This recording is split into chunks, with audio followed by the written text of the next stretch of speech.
You're listening to the Catholic Wives Desiring Peace podcast. Today's episode is about 5 powerful words that can change how you use boundaries. Are you a Catholic wife grappling with challenging in-laws? The Catholic Wives Desiring Peace podcast is your sanctuary for navigating these sometimes stormy seas of life with toxic in-laws, while being validated for what you've experienced. Join me, your host, Miriam Susan, a Catholic wife who's weathered nearly 3 decades of in-law drama, as we tackle the tough issues you're dealing with head on. Welcome to this week's episode. I am so glad to be here talking with you today because I think that today's episode may be the most powerful episode that I have done so far. That doesn't mean I'm playing favorites, because I do have quite a few other episodes that have been really impactful for you and for me to host. But I think this one is really going to help you know how to stand up for yourself, how to enforce boundaries in a very, very simple way, because we do tend to overcomplicate things. We tend to muddy the waters by being complicated in how we explain things. And that, my friends, often will backfire with difficult and toxic family members. Over explaining, when we try to over explain why we have a certain boundary, why we're not going to do things, why we are going to do other things, that opens the door to be manipulated, because it gives our toxic in-laws an opportunity to find that little crack in our armor, that little spot that we didn't think about, that blind spot that they can then come in and use to manipulate and control us. So our scripture reference for today's episode is from the Gospel of St. Matthew chapter 5, verse 37. And this is from the New Revised Standard Version, Catholic edition. And it says, "Let your word be yes, yes, or no, no. Anything more than this comes from the evil one." The 5 words that I'm going to be talking about today, that this whole episode is focused on, are very, very simple. That doesn't work for me. That doesn't work for me. Those are the words that you can use for almost any scenario that you can think of that your in-laws might throw at you, where they try to step on your boundaries, where they might want to sidestep your rules, where they might try to sneak in and usurp your authority as a wife, as a mother to your kids. That doesn't work for me. The reason these 5 simple words are so effective is based on the psychology of the broken record technique. The broken record technique is basically you calmly repeating your boundary statement without variation. And it works on multiple psychological levels. The first one is that consistency signals seriousness. When you repeat, "That doesn't work for me," or you can have different variations. "That doesn't work for us. That doesn't work for my son. That doesn't work for my daughter. That doesn't work for us as a family."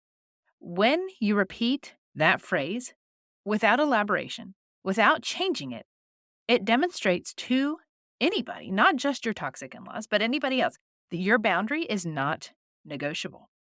The human brain recognizes patterns very quickly, and consistent repetition signals that no amount of pressure is going to change your position. Another reason why this technique is so effective is it short circuits manipulation tactics. Now, toxic people, they are known for being manipulative. That's one of the traits that makes them toxic. So, manipulative individuals typically have a mental flowchart of responses ready for different explanations that you might give. They are looking for that hole. They are looking for that in. They are constantly on alert for that opportunity to dig in and manipulate you. So when you refuse to deviate from this simple statement, they can't find that hook to pull you into their preferred script. They can't find that chink in your armor. They can't find that hole to embed and get in there and manipulate things. Their tactics become ineffective because you're not playing the expected role. Because chances are you have not been using this phrase, and chances are you've been feeling like the kind and charitable thing to do is to give an explanation as to why we won't let our kids spend the night at grandma and grandpa's house? Why we're not going to host Thanksgiving at our house? In all these different scenarios, your in laws know that you have probably in the past explained away why you had this opinion, why you had this decision, why you and your husband made this choice. And now you're flipping the tables. Now you have changed your response and they don't know what to do. This is not an effort to trick them, to manipulate them. It is just a way for you to be able to stand up to these toxic manipulative patterns.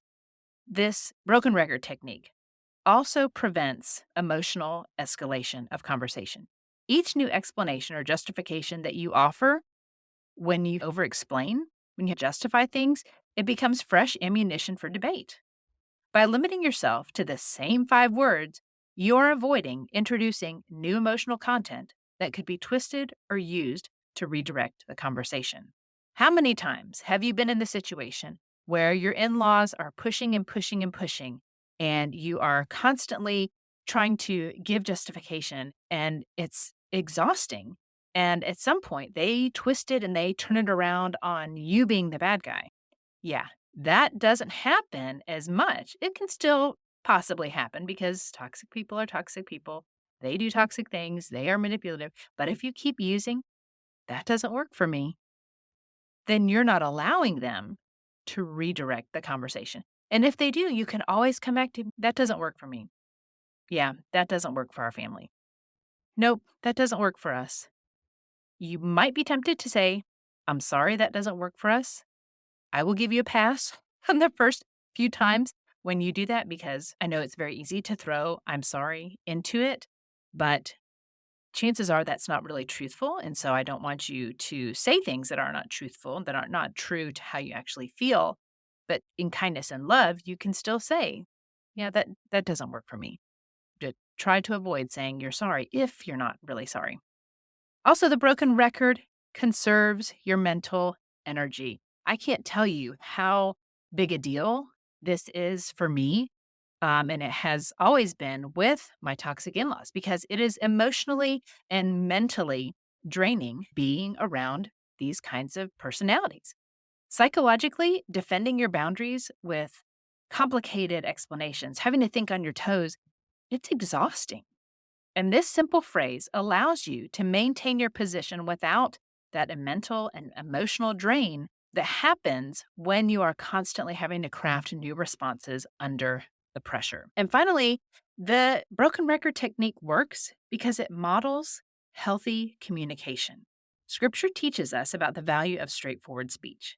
As Jesus says in our scripture for this episode from the Gospel of St. Matthew, chapter 5, verse 37, let your word be yes, yes, or no, no. Anything more than this comes from the evil one.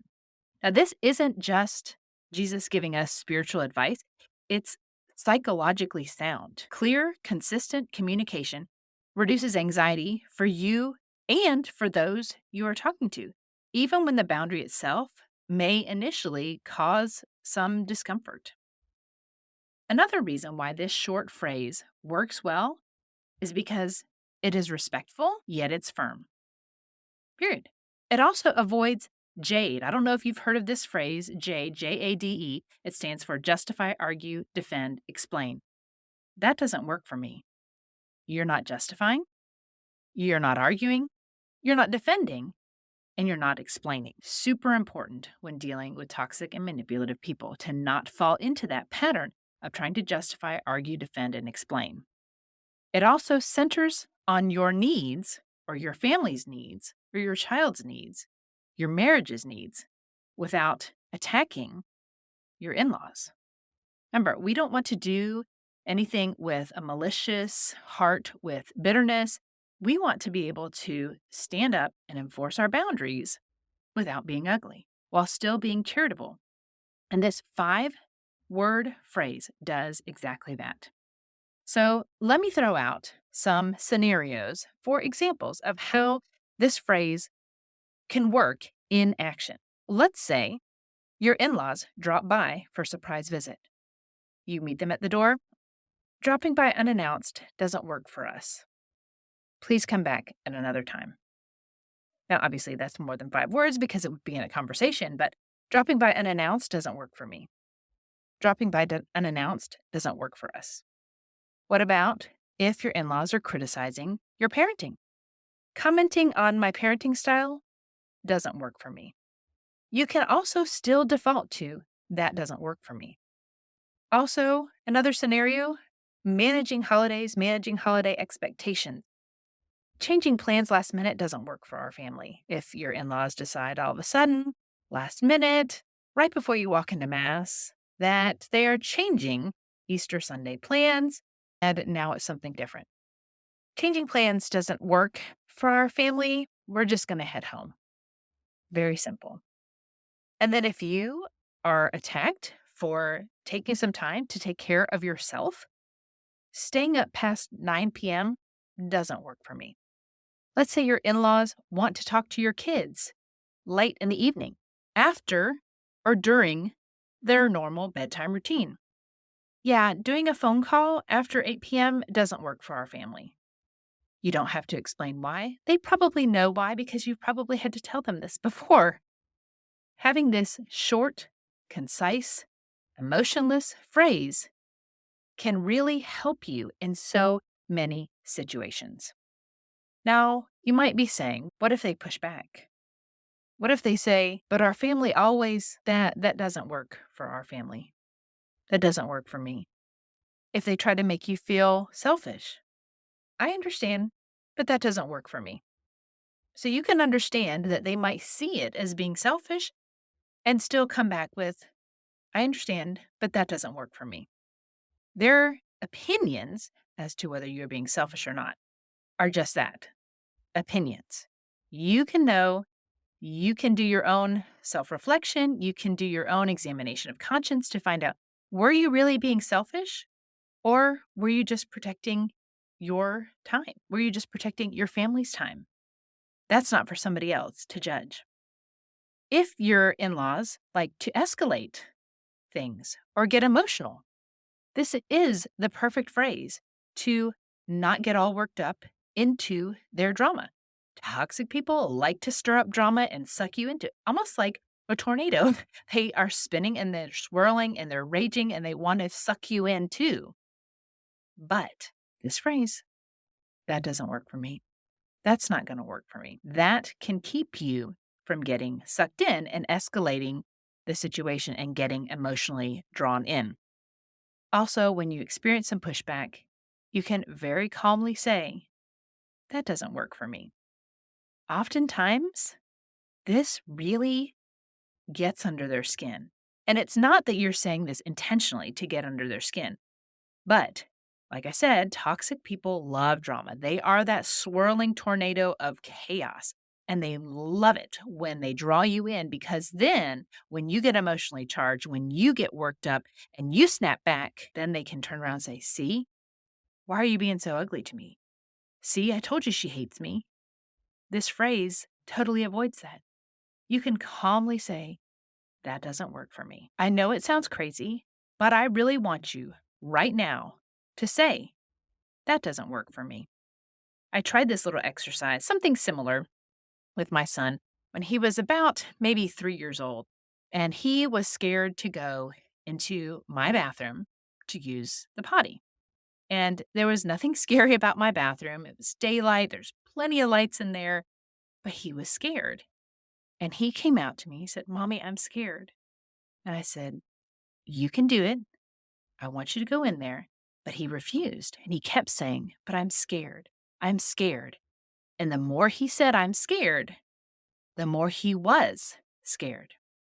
So by some stroke of genius, I told him, I want you to say, I'm brave.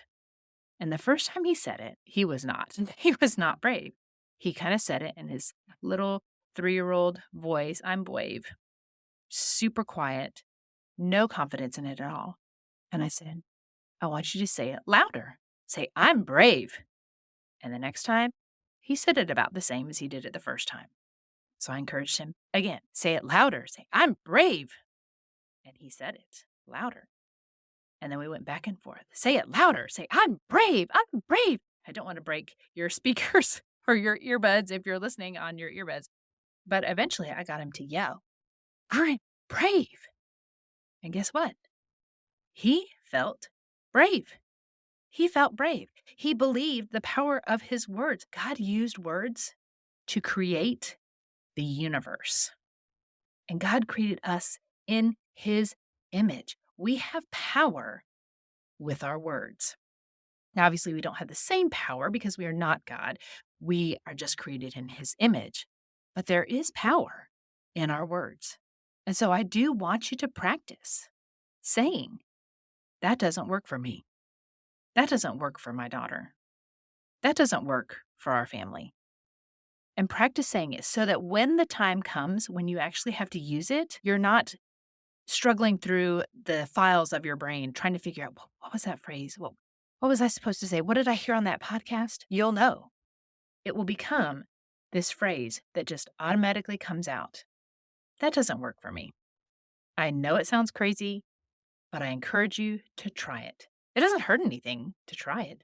Try saying it in the shower. Try saying it while you're getting ready for the day. Try saying it when you're driving by yourself. Just get used to saying this phrase so that when the time comes, you can be brave like my son and say, that doesn't work for me. Remember, simple boundaries like this, that doesn't work for me. Honor you and whoever it is that you're talking to, even your toxic in-laws. We do owe them a level of respect as fellow human beings. And it is respectful to be clear and concise in our boundaries and when we enforce them. Practice this phrase. Yes, it'll feel weird. I know. Talking to yourself, well, I talk to myself all the time. So it's not really unusual for me to say things to myself. But it really can help you become more comfortable in using this phrase for the times when it's necessary. God bless you. Go in peace. Thanks so much for tuning in to today's episode. If you've ever wondered just how toxic your relationship with your in-laws really is, I've got the perfect tool for you. Introducing the new free Toxic In-Laws Assessment, a self-graded quiz designed to help you identify the true level of toxicity in your relationship with your in-laws. Whether you're unsure if your in-laws are really that bad or you think they might be worse than you realize, this assessment will give you the clarity you need. Don't leave it to guesswork. Take the free Toxic In-Laws Assessment now and start your journey towards healthier and more peaceful family dynamics. Visit desiringpeace.com/quiz to get started. Disclaimer. All content and information on this podcast and our website, including our programs, products, and/or services, is for information and educational purposes only and does not constitute professional medical, psychiatric, or mental health advice of any kind, and does not establish any kind of professional client relationship by your listening to this podcast or use of my website. A professional client relationship with you is only formed after we have expressly entered into a written agreement with you that you have signed, including our fee structure and other terms to work with you in a specific matter. Although we strive to provide accurate general information, the information presented here is not a substitute for any kind of professional advice, and you should not rely solely on this information. Always consult a professional in the area for your particular needs and circumstances prior to making any professional, medical, or mental health related decisions.